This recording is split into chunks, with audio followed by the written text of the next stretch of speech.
Hey guys, welcome back. Tisha here, back for another 50 years in polygamy chapter read. We are starting with chapter 19, Evil Irvil. This is year 1975.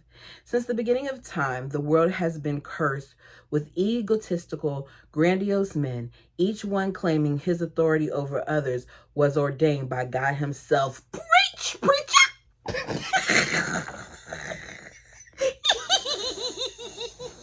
Sorry, I felt that.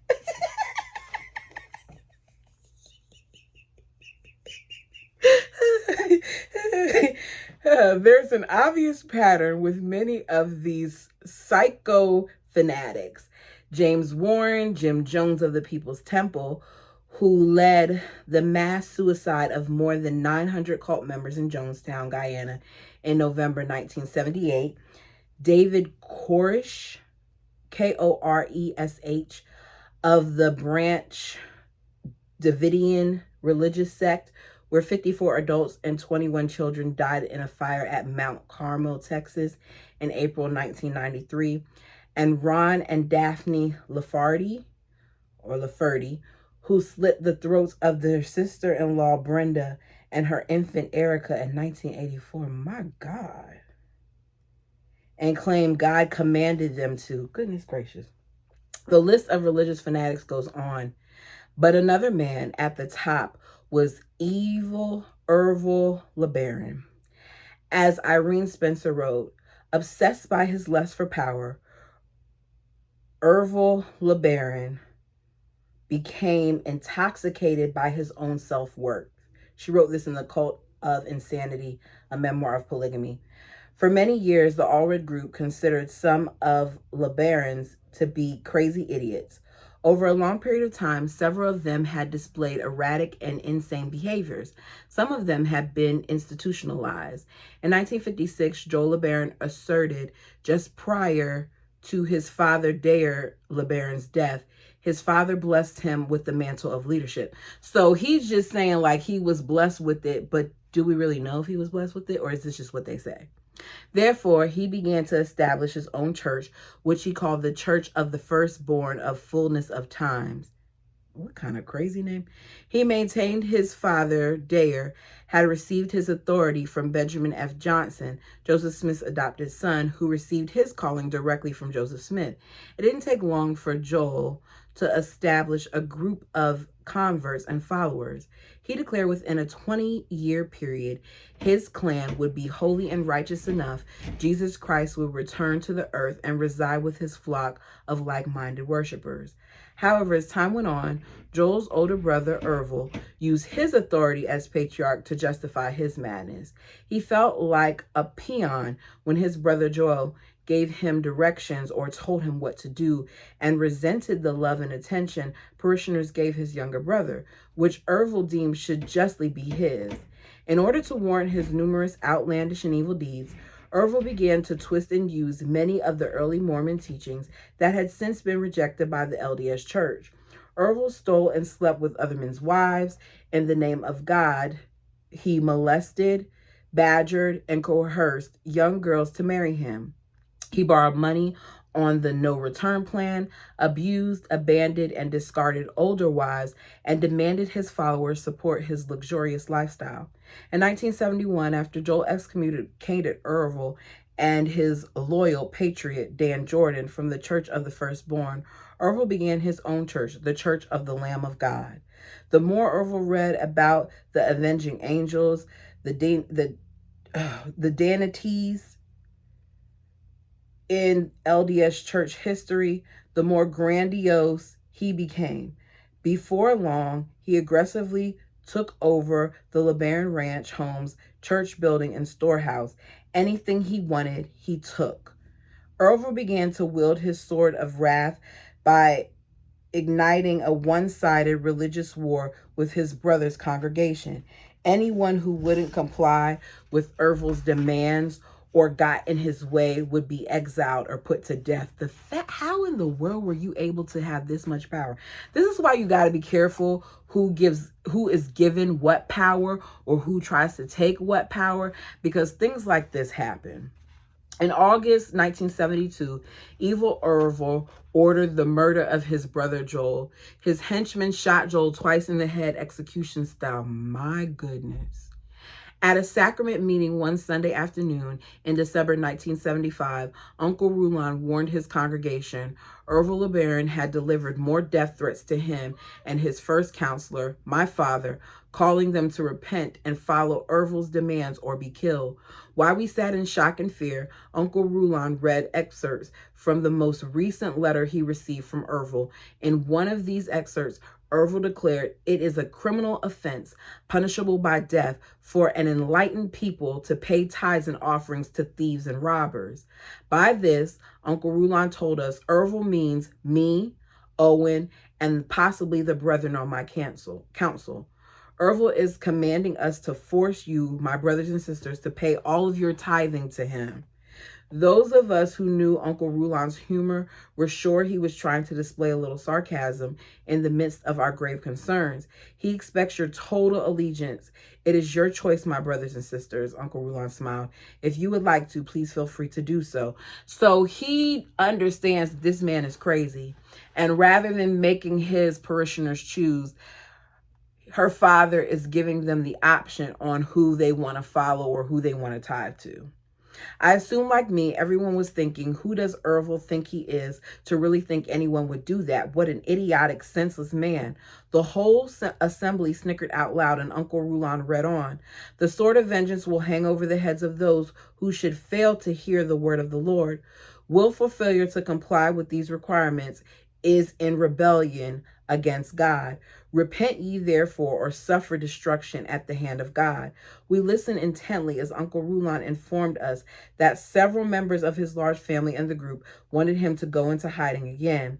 Then he boldly stated, I told them I won't do that. If it's my time to die, then so be it.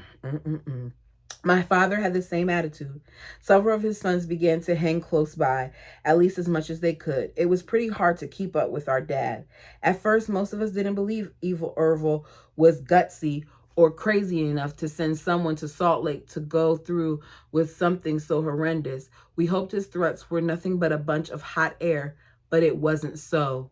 The facts were proving otherwise as we received ongoing accounts of his daughter and other disenchanted friends or family members' murders. So this man was just knocking those people out left and right. Crazy. Chapter 20, Plural Wives and Death in Childbirth. This is years 1975 to 1976. From the foundation of the final inspection, I thrilled at the house taking shape in our front yard right before my eyes.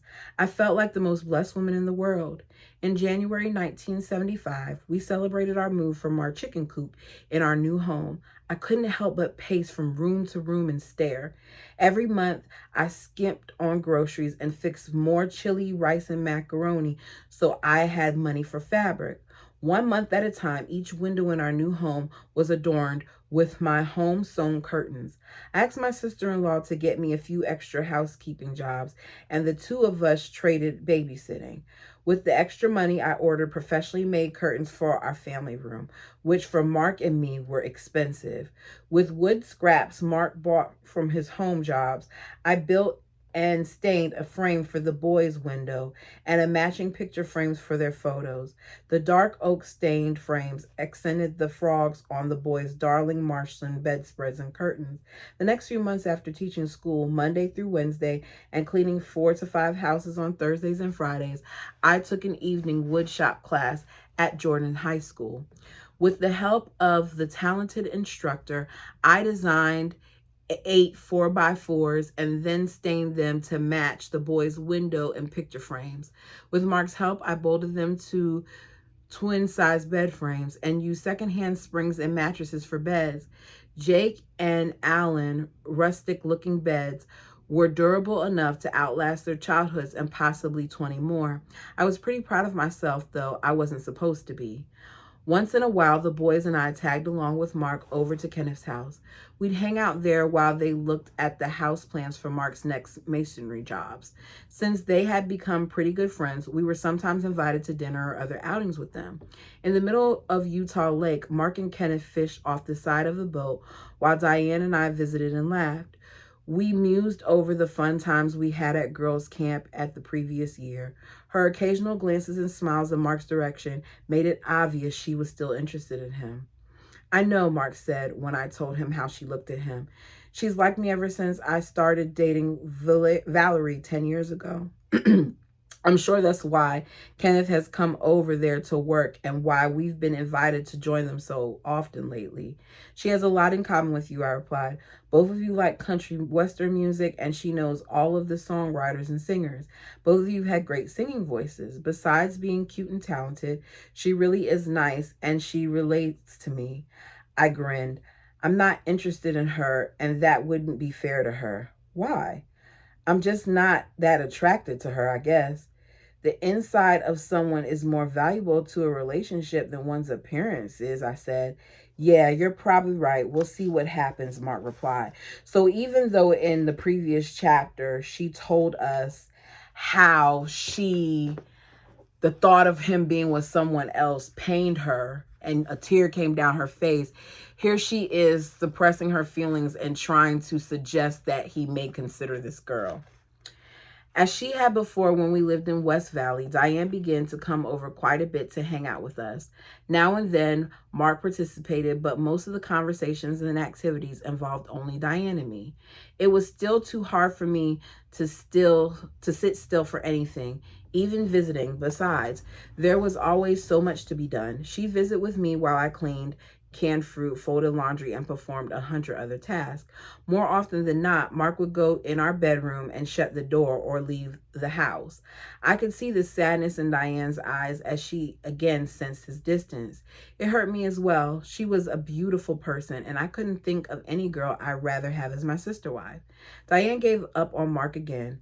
Later, Kenneth told him she'd married another young man as a second wife. I felt sad for Diane, left out, disappointed, and frustrated with Mark. We were still monogamous because I knew Diane loved Mark. I suppose her unfortunate marriage happened on the rebound. Later, we found out she'd married into a wayward and wacky family. Dad told me he was worried for Diane because her husband upheld his father, who had gone off the beaten path. According to Dad and others, Diane's father-in-law was performing outlandish rituals, beating and hypnotizing a disobedient wife, and probably doing many more wicked and inappropriate things. I thought of Diane often, hoping the reason Dad saw things that way was just because he was so busy with his own life, he didn't really understand or have the whole picture. I wanted his stories to be unfounded so Diane could be happy. By then, 3 more women close to Aunt Amelia's age and 2 women near Dad's age had married him, excluding Aunt Marianne, who left him. Dad had 9 wives. Y'all, 9 wives. Remember I was wondering how many he has? Well, he has 9 wives. Why do you have to have that many? That just seems greedy and unfair to the other wives. And several more children to claim and help rear. He was so busy building his new homes in Bluffdale. Unless his family members were working with him, most of them only saw him at church. Alan was 3.5 years old before I finally decided to ask the doctor about my infertility. In his medical office, Uncle Rulon told me couples often try too hard to get pregnant, and that alone could cause infertility. His simple and surprising advice was to abstain from sex for 2 months. Then we needed to wait until I ovulated between the 3rd and 4th months to be together. I'm sure you'll conceive then. If that doesn't work, Uncle Rulon said, smiling, we'll go from there. We were so anxious to be pregnant again, we followed his guidelines explicitly. In November and December, I missed my periods. Mark was right. God hadn't cursed us for using birth control after all. We took our soon-to-be big brothers to dinner and a movie to celebrate. Our front acre of land was still full of junk. The 3 dump truck loads that left the yard made as much difference against the remaining rubbish as wiping a fly speck off of a screen door. None of that mattered then. I was still in a glorious mood. I had space and privacy galore in our beautiful home and another baby on the way. Gorgeous Carla worked at one of Kenneth's partner's offices in Murray, as well as with me as a part-time assistant while I taught second grade at our private school. Every chance Mark got, he talked and flirted with her. She'd flip her long black hair across her shoulders and flash her big brown eyes whenever she looked at him and other men. Before long, Mark began attending meetings with me on a regular basis. Even though he denied it, I was sure it was so he could visit with her before, during, and after the meetings. So she had been asking him before this girl came along, to come with meetings, and he would barely come, and she would make up all these excuses about how he had to work. But now that he's attracted to someone there, now he wants to go. As always, rumors were spreading. Whenever a single girl was spotted sitting or hanging out with a married family, everyone had their assumptions. Before you knew it, true or not, the word was out. They assumed another plural marriage had already taken place or soon would. This time, when Mark accused me of being jealous, I said yes. I am jealous, and I have every right to be. Your every thought lately is how, when, and where you can see Carla again. You come up with every excuse you can to see her without me around. You've pursued her more than any of your hopeful girlfriends, and I don't trust her one single bit. She doesn't want anything to do with us. All she wants is to win your affection and take you away from me. It's not like that, Sophia, Mark insisted. She likes you. She's just uncomfortable being around both of us at the same time. Big whoop-de-doo, I shouted back. Now you want me out of your courting life because she's uncomfortable? Damn it all, Mark yelled. I don't want you out of my life at all. You are my life. If we didn't have to live plural marriage, I wouldn't want anyone but you. I know, it just feels like you're always looking at or for someone else, and no matter how hard I try not to care, it always hurts. Previous to and during that time in our lives, I was grateful to God Norma finally quit watching our boys and hang around Mark. Of course, I had no idea she would be back in Mark's life more than 20 years later. She started dating Jared, a married man who was many years her senior. While Norma was waiting to turn 16 so she could marry Jared, she described their wild and heated escapades. She delighted in telling me how they had done nearly everything, how the two of them would get so turned on they could hardly stop. I knew about heated passion, but I was angry with her fooling around with Jared before she became his plural wife. According to my dad's courting rules for married men, they were not to date or court a prospective wife without another wife present. They were not supposed to be alone together until they were married. This has nothing to do with this book, but it looks like Cody and the bird didn't follow the rules, because we know that the other wives weren't present a lot of times when he was dating Robin. I told Norma their behavior was wrong and how sorry I felt for Callie, Jared's wife. How do you think she feels if she knew what was going on behind her back? Norma appeared oblivious to anyone's feelings but her own and just shrugged her shoulders. I'm sure glad you decided not to marry Mark, I told her. It kills me to think what might be going on between you two if you were engaged to him. Norma smiled and giggled sheepishly. Jared and Callie, his beautiful and intellectual wife of 15 years, were new converts to the group. In public, Callie appeared to be elated, strong, and completely accepting of their little teenage bride-to-be, who was only 1 year older than her oldest son. That is a bit much for me. No. A year older than your oldest son? You don't see a problem with the fact that these old men are married to these older women and then they go and marry these younger girls that are the same age as some of their kids? That's a little, to me, it's a little cringe, more than a little cringe. Yet one day after church, Callie cried as she told me of the despair she suffered when her husband demanded she stay in her bedroom with the door shut, while she listened to the sounds of Jared just making out with teenage Norma in their dark living room on their open couch bed. Callie pied pillows over her head and cried herself to sleep. But as required of poor wives, Callie continued to publicly display her best actress on earth smile and push forth in exemplary fashion. I think that is so terrible that these women are expected to endure pain and suffering while these men just get to go ahead and do whatever they want without really caring about their wives' feelings. In addition to Girls Camp, Primary had been a new resource for the All-Wear Group's children. My sister Amy organized classes for those in the Murray area, and I started classes for children in the South Valley area in our new home. The kids enjoyed the creative and fun ways our teachers presented otherwise dull stories from the Bible and Book of Mormon. On primary days, I made sure my home was immaculate so the Spirit of the Lord could reside there, and it seemed well worth my efforts. Mom asked me to drive her down to Colorado City for her father's funeral. I don't want to be disrespectful to you, Mom, I said, but I want you to know how I feel, okay? She nodded. I don't want to go to that funeral, but if you need me to drive you down there, I will. I can't pay my respects to Grandpa Cook because I didn't have any respect for him. I didn't love him and he didn't love me. As you know, he was always mean to you and to your kids. I hesitated. He used to watch us girls dress and undress, and who knows what else he was doing. Mom, I don't have even one good memory of that old man. Mom's breathing got heavy and strained. I hugged her and told her I was sorry I upset her for talking about her father like that, but it was true, and I thought by then she should know how I felt about him. My dad always hated me. He never once had a nice thing to say to me either. My mother's words surprised me.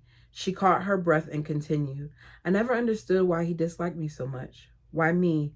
What did I ever do to deserve his horrible treatment? When I was young, he would hit and slap me. He treated me like I was a dog. Mom started to say more, but she abruptly stopped herself. This just isn't right. I shouldn't be talking about my father like this. It's very wrong to be so disrespectful. The man is dead. There's nothing disrespectful about it. But this goes back to their belief system. I'm that person that if you were a jerk in life, don't think I'm going to come to the funeral and lie, because I'm not. Let me stay home. He was a good man. He did the best he knew how to do with his large family, and Mom gulped, wiped her tears, and sniffled. Do you know the reason he was like that, Sophia? A long time ago, his mother, who was a large woman, used to beat on him and everyone else in the family, including his dad. So my father had no respect for his mother. When he was just a young boy, he swore he would never allow a woman or anyone else to treat him the way his mother did. I'm sorry, Mom, but that's a sick excuse, I snapped. He justified his disgusting behaviors and then treated you, his wives, children, and grandchildren worse than shit. You're right, Mom said, calmly, ready to end the stressful conversations. Y'all, I'm sorry, it's nice outside, so you're going to hear some background noise. But it's like your dad always says, Sophia, all of that is in the past, and that's where it should stay. It's better left alone. I'm sorry I ever started complaining to you about my dad. We need to put our hurts and anger aside and keep sweet so we can keep the Spirit of the Lord with us at all times. See, if Jesus got mad and went off, why can't they get upset and go off? I'm just saying. Like, this keep sweet concept, where did this come from? That was and is the fundamentalist Mormon rule, especially for women. Nothing of discord was to be felt, acknowledged, or talked about ever. We needed to keep a big smile on our faces and shovel our pain deep inside. If we were good, sweet, obedient, virtuous women and endured to the end, we'd be ever so blessed. We held on to that opinion that family idiosyncrasies and secrets were to be kept quiet and certainly never discussed. In the hereafter, if we ever qualified, we'd be able to trade any hell or anguish on earth for eternal happiness. Let me tell you something. Danger is in secrets. Danger is in secrets. And because they're told to keep sweet and suppress and do all those other things, this is why some of the SA that goes on in their community happens because of rules like that. My labor pains came and went for nearly 2 full months. I was miserable. Uncle Rulon sent me to an obstetrician to be on the safe side. After some deep palpitating on my abdomen, and the doctor told me I had only one big baby to deliver, and as far as he could tell, everything was all right. I couldn't have an ultrasound since they were rare and expensive back then, but the whole time I carried my baby, I was certain we'd have another son. Dr. Fulton was also hiding out in Pinsdale, Montana. He'd been charged for practicing medicine in Utah without proper credentials.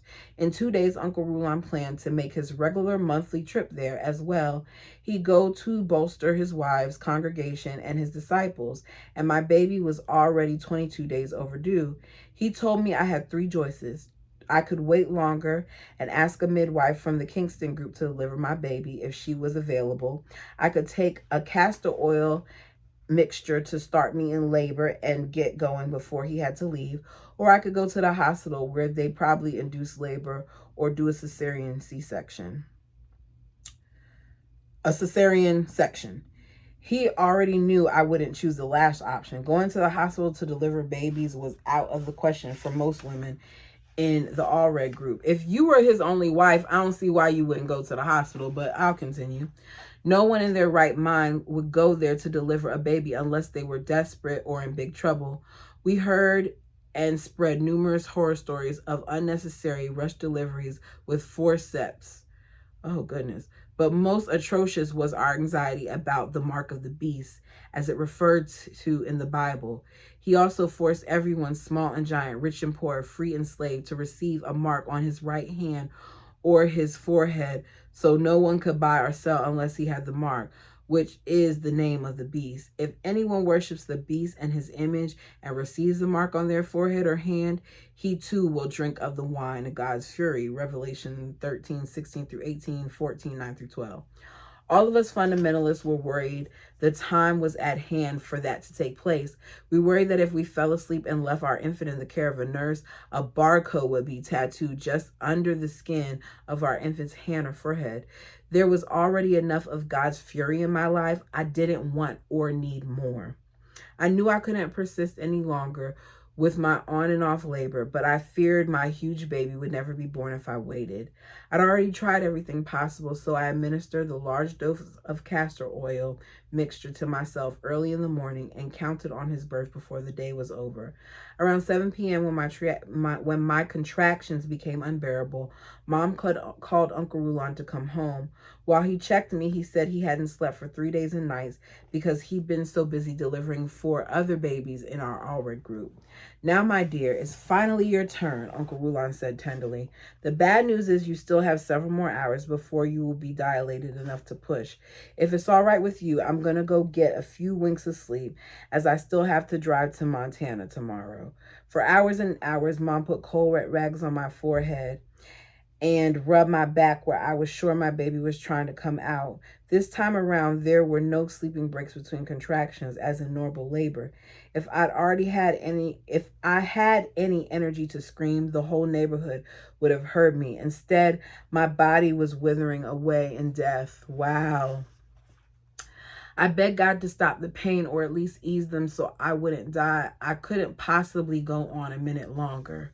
I finally asked my mom to wake Mark so I could tell him goodbye. Within seconds after she left the room, I was no longer in pain. Close to the ceiling of my bedroom, I could peripherally see every corner of all 4 walls at the same time. I was engrossed in euphoria for several minutes. It seemed when my spirit saw my dead body, swollen with child, lying on the bed below. Just as quickly, I knew I didn't want to die. I wanted to have my baby and raise my children. In an instant, my soul and body were connected once more, and I was again in tremendous pain. Uncle Rulon, Mark, and Mom rushed into the room. Uncle Rulon checked me again. They had to move my exhausted and poisoned body to the end of the bed. When Uncle Rulon broke the sack, my baby was still in. Dark, slimy, brown liquid flowed from me. Oh, goodness.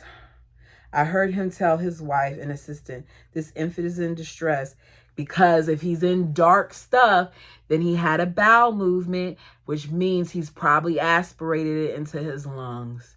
And that is not good. Oh, boy. He had a bowel movement in the amniotic fluid, and some of it has entered his little body. Melba Hurley gathered syringes and other necessary instruments and set them out on the tray next to her husband. To ease my alarm, he tried to lighten things up a little. No wonder this little guy is taking so long to get here. He planned to relax on his elbow and slide into this world with ease, but instead he got himself stuck. His right hand is covering his right ear, and his little fingers are facing downward to his jawbone. I heard a few sighs of merriment. In their concern, everyone was trying to be optimistic. After delivering literally thousands of babies over many years in his medical practice, Uncle Rulon knew exactly what to do so my son's arms wouldn't break during his trip through the birth canal. Each time I bore down, he turned, how do you say this? Schuyler.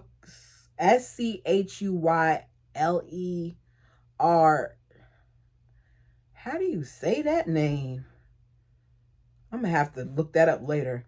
He turned S head and shoulders to the right so his arm would slide down to his side. After 22 hours of agonizing labor, a dark blue, 9-pound, I know she was tall, 23-inch long infant silently entered this world.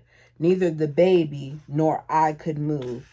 After Jake's delivery, I wanted to go up and run a mile. After Alan's, I could have walked around the block a few times, but this time I felt paralyzed.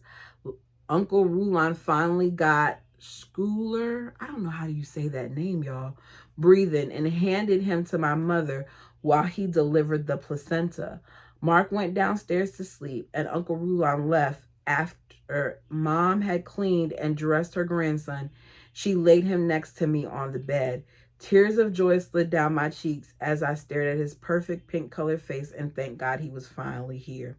But within minutes, he quit breathing and started to turn blue. I picked him up, blew in his face, and screamed for help. The baby quit breathing every time his little body relaxed because all that stuff is still in his lungs.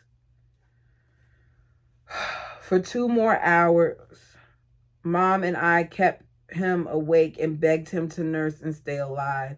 She promised to take good care of him and play with me to get some sleep. Though I felt run over by a train, I insisted on staying awake to make sure my precious infant wouldn't die. I've been awake over 36 hours. The 22 hours of excruciating pain had been caused by the impact of the castor oil and quinine mixture. It poisoned me and my baby's bodies, nearly killing the both of us. Quinine, Quinine, quinine, I don't know.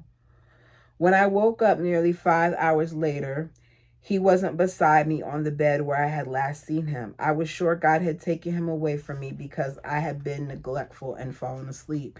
When Mom heard me cry out in anguish, she rushed in my room to assure me that he was alive and getting better. She told me he had continued to stop breathing off and on for several hours more. So she definitely called Uncle Rulon for help. Mom kept him living through the night by giving him enemas of warm water and mild garlic to help remove the toxins. Though his tiny arm still dangled for the next few days before his muscles gained strength again and he began to thrive. That is like, so she is saying that all that happened because she did a mixture of the castor oil and whatever the cute thing is that she was told to do. I'm looking to see if I'm going to keep going because there is another chapter. It's 33 minutes in. If y'all don't want to stay past this mark, just pause it and come back. But for those of you, because I did see someone in the comments said that they like the longer readings, I'm going to go ahead and finish with chapter 21.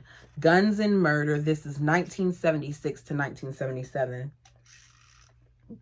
6 days after my son's birth, Francine and William rented out our unfinished basement while they waited for another home to rent. In lieu of rent payments, they decided to make the empty space as livable as possible without a big expense. They ordered natural light wood cupboards and an ugly bright orange Formica countertop.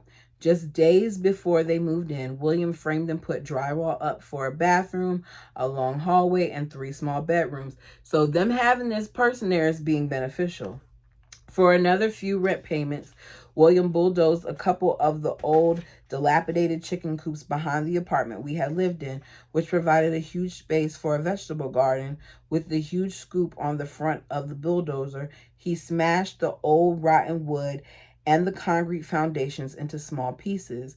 Then he dumped the rubbish into a house-sized hole he dug in the pasture in the back.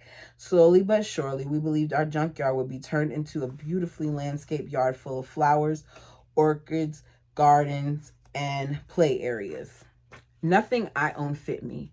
Because Mark knew how hard it was for me to spend money on myself, he made me promise him I'd buy an outfit for me, not for our boys. When I saw the dimples behind my knees in the dressing room mirror, I sat on the bench and sobbed. I must have weighed a ton by then, since I never lost all the weight after having Jake and Alan. After having, I can't say his name, the S-child, I felt like the cow Dad said I'd become if I didn't stop eating. It would have been nice to take after him. He seldom craved anything but sustenance for his tall, thin body. A few years previous, when we learned the doctor had said Mom's heart was fibrillating, it scared all of us. We wondered if it was because of the extra 40 or so pounds she carried around. Maybe I'd have to deal with all the trouble she was having if I couldn't get control of my weight. My postpartum depression and all of the fights with Mark continued to hinder my peace and spirituality. As usual, our fights were about his failure to participate in what I deemed necessary and appropriate religious behaviors and our differences in child rearing. My anger, he would yell, comes from your inability to accept my choices and beliefs. I shouldn't have to go to meetings, kneel to pray, and pay my tithe into your dad's group. I won't kiss people's asses in order to be considered a good person. To add to Mark's long list of grievances, both of us knew a few council members, specifically Gregory Maynard, wouldn't work to support their massive harem that produced dozens of desperate ragamuffin kids. He required his wives and devotees to provide clothing and sustenance for him and his family to keep them humble. Maynard wanted his families to live in poverty and look like vagabonds. Mark and I were told firsthand he allowed his daughters to be molested and how he beat at least one of his wives for her differing opinions and for trying to get away from him. What do you mean he allowed for his daughter to be molested? What in the...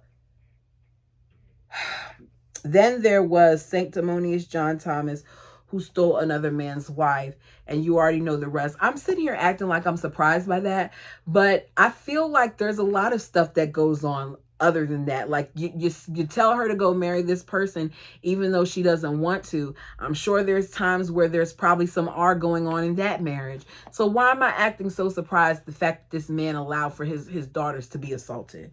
It's ridiculous. Mark reminded me he's a major pervert of the worst kind. When Mark was a teenager, he also witnessed John beat a horse with a blade of an axe. While its backside was split wide open, he still kept pounding on it because the horse wouldn't move the heavy load of logs he chained to it. Oh, God. What did the animal do to you? I just got the visual of that. I'm going to have to put a trigger warning on this one because this is too much. Mark complained there were men in my Uncle Rulon's perfect group who had committed adultery, cheated, and stolen.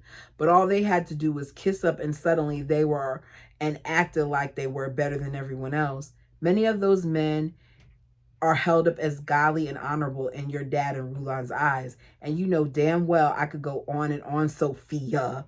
So why in the hell would I want to be a part of that crap?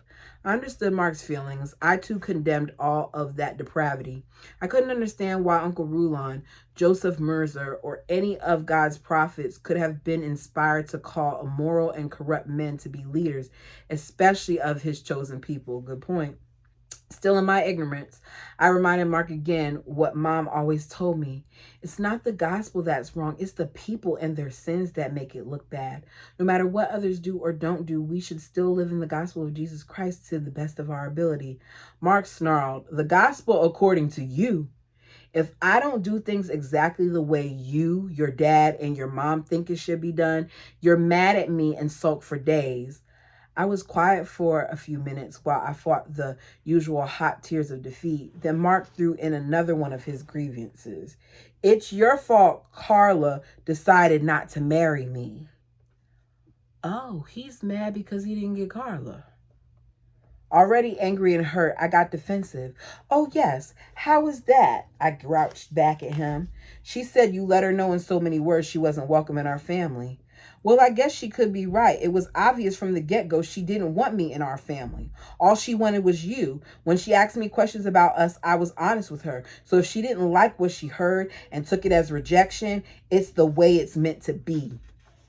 In the fall of 1976, I had our table beautifully set for Mark, Amy, her husband, and our children. Our house was spotless, and the aroma of pot roast and onions filled the air. I spent the day anxiously preparing for the evening and was so grateful we were finally getting together again. As our guests and our family were seated around the table, Mark, who was sitting straight across from me, griped about something. It hurt my feelings, so I ignored him. When I suggested we start passing the food to the left, he passed it to the right. A couple minutes later, I asked him to please pass me the pitcher of ice water. He picked up his own glass of ice water, leaned across the table, and hurled it over at me. Have some hot ice water, he raged. Do you have enough, or can I get you some more? He did that. If you were bold enough to do that in front of people, then this isn't the first time he did this mess. The silence was deafening as everyone stared in shock. I kept my face down.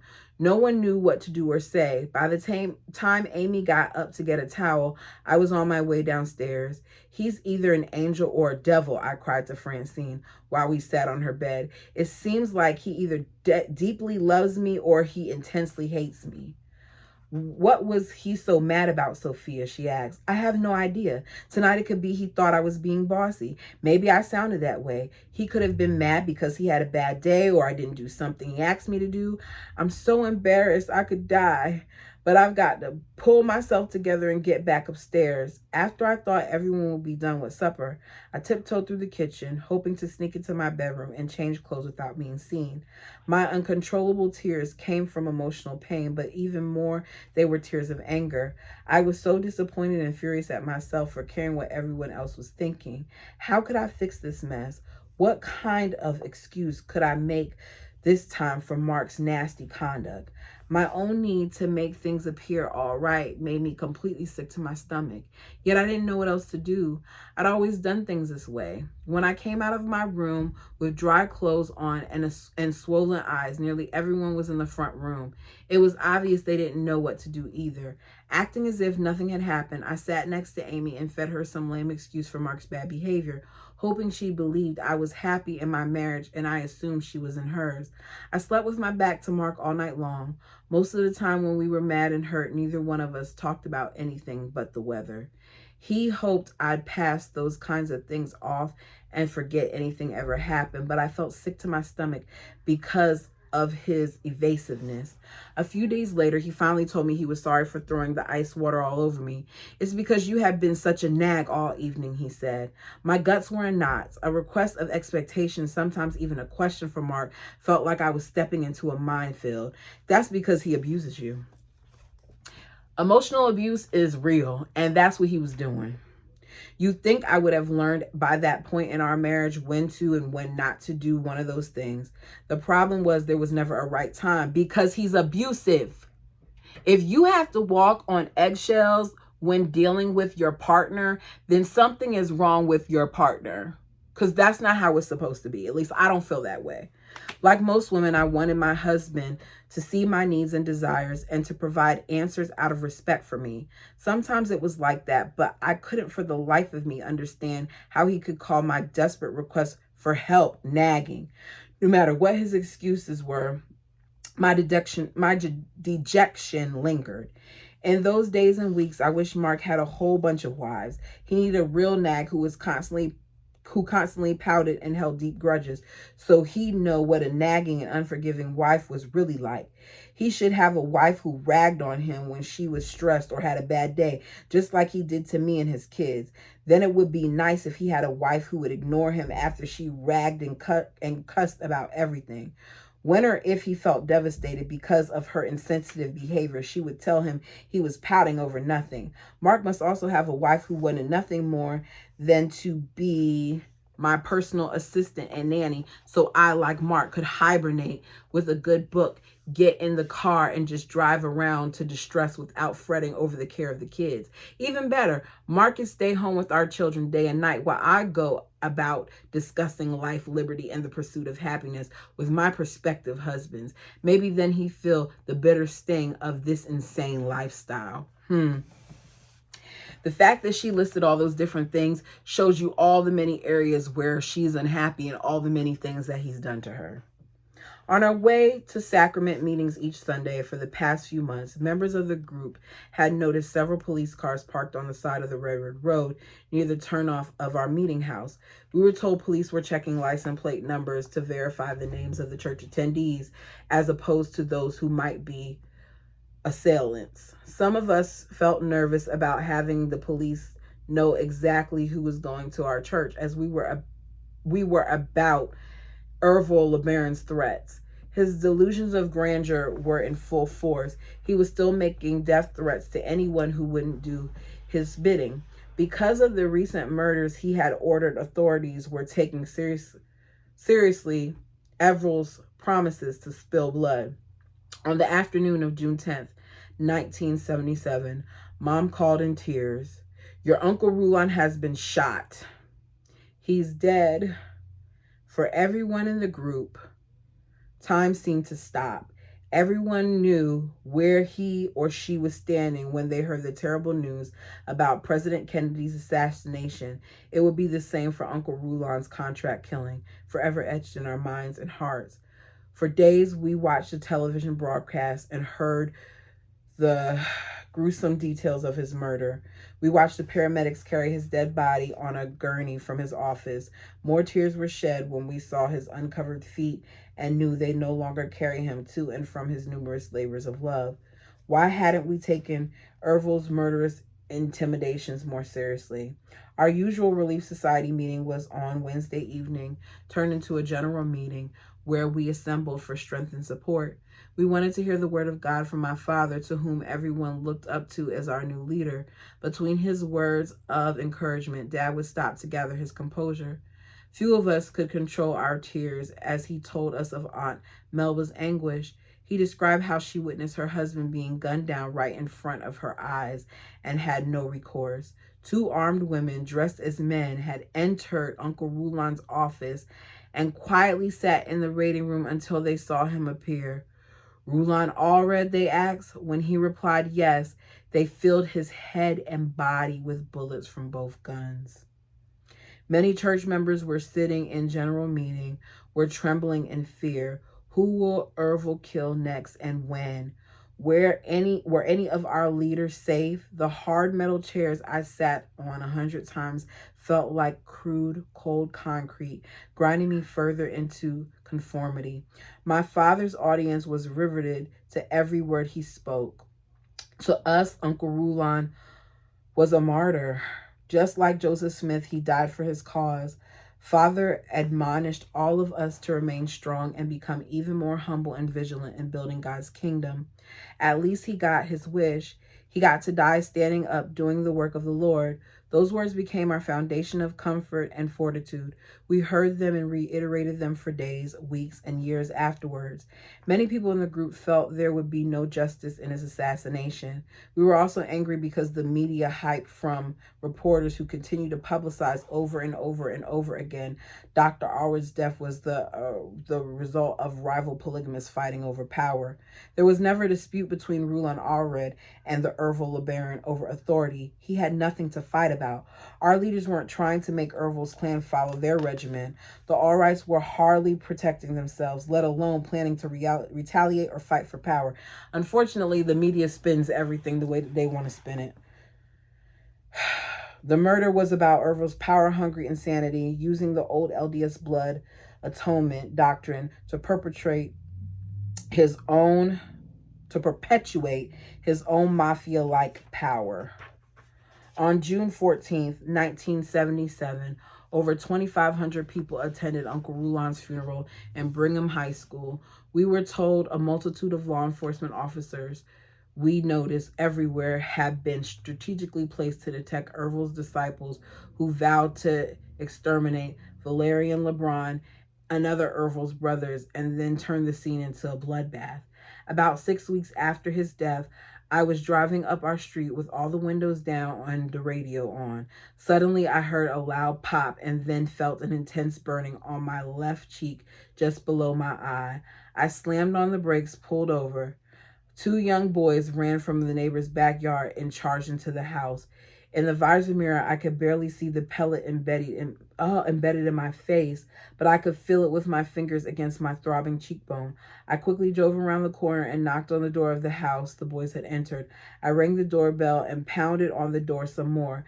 After quite some time, I opened it and yelled at the teens to come out so we could talk, so I won't have to call the police. I hollered at them. Even after 5 minutes, they didn't show their faces. I went back to my car, sat there waiting, wondered what to do next. I was angry, hurt, and embarrassed. Those two neighborhood boys had actually pointed their pumped-up pellet gun at me or my car and pulled the trigger. Fear came only after I pried the shell out of my cheek. Blood shot from the hole in my face and onto the steering wheel for 3 or 4 seconds before it pulsated down my face and onto my shirt and pants. When I got back to my house, I pressed a cold, wet cloth on my wound and dialed the police department. I explained I had been shot with a pellet gun and asked if they would please come out and talk to the boys. Within minutes, a loudspeaker warning bellowed throughout the neighborhood. Police cars seemed to have fallen from the sky. They barricaded the opposite ends of our street and the front of our home. Lights flashed across the house and through the windows. I was so embarrassed I wanted to hide in my closet and ignore the pounding on our front door. Crazy how her first inclination is to be embarrassed. Like, of all things, embarrassment. I never wanted to be seen on the streets ever again. "Are you all right, lady?" one of the 3 police officers asked when I reluctantly opened the door. "Of course I am," I told them. "What's this big scene all about?" "We had a call saying someone's been shot," he said. "We weren't sure what to expect." The exasperated posse was called off, and after I explained again, a couple of the policemen found the boys after they decided to present themselves. An hour later, the LDS bishop's wife, a neighbor who had never spoken a word to me in all 3 years we lived there and not one word since, came down with her son and his buddy to apologize. As the policeman suggested, our neighbors offered to pay for an x-ray if I could get one. I told the 2 boys I was never allowed and neither were my boys to even point even their play guns at people or animals pretending to shoot or kill. It was my belief that no one should touch a gun unless they've learned a great deal of appreciation for its proper use. Most of all, I said, I am hurt by your disrespect for me as a human being. Even if you said your intent was only to shoot my car, if the pellet had hit my face 1 inch higher, your carelessness could have blinded me. A few days later, the neighborhood gossip queen, who lived catty corner from us, knocked on my front door. She had always been nice to us, at least to our faces, and she wanted to know what I had to say about the entire ruckus. Then she told me everyone in her LDS church ward knew I was Owen Aura's daughter, so she figured Irvil LeBaron's clan was out to get me also. Oh no, not little old me. I'm just a little old piss ant, not one tiny bit worth of their efforts. I only die if I'm among the crowd when their bomb explodes. Then she admitted when she heard the gunshot on the street right in front of her house, she called the police. "I thought they might be going after all of you polygamists," she said apologetically. I knew what she meant. I knew she meant well. Even so, my embarrassment, shame, and notoriety chipped away at my ego. I despised the disparaging reputation that went along with our sex belief system. I always took it personally. For the rest of the summer, Mark and I had to swallow our pride so we could so we could take little Sky to watch Jake and Alan's t-ball games at the park. We would try to go out and eat at least once a week at night while I was still cleaning, doing dishes, or ironing. Mark would make up more exciting chapters to the already existing journey of the Little Eagle stories. He got the boys to help create words, new characters, and animals. They laughed when they interjected their own juicy morsels into Mark's action-packed chronicles. I was elated when I heard their innocent giggles and voices, and I dreamed of a billion more of these pleasant father and son connections. In the fall, Mark and I made another trip to Marysville, Utah, where his dad had a mining claim in the beautiful mountains. Down the hill, 50 feet or so from the huge cabin, I sat cross-legged on the cool earth and held 2-year-old, the boy with the S, I can't say his name, Scholar, in my arms, his soft blonde hair pressed against my cheek while I watched Jake and Alan laugh and scream in excitement. Mark's younger brothers had strung a 20-foot rope swing across a shallow ravine. It would carry the boys across and then back up the hill again. I embraced the wonderful paranorma and mused over the romantic escapades, meaningful conversations, playful laughter, and precious times Mark and I had experienced there off and on for the past 6 summers. Those were some of the happiest days, feeling like life was worth living. And that is the end of that chapter. I hope you guys enjoyed this longer read. I can't say that I'm going to do this every time, but I'll try to do a little bit of both. Like the video? Tell me what you thought of this chapter. There was a lot that was going on. How do we feel about how Uncle Rulon was gunned down? Like, those ladies literally came in there looking like pregnant ladies when they had weapons and they shot the man up. And it seems like they didn't search for them or catch the ladies. And the fact that his wife was right there to see it had to be life-changing. Tell me what you thought of this. Until next time.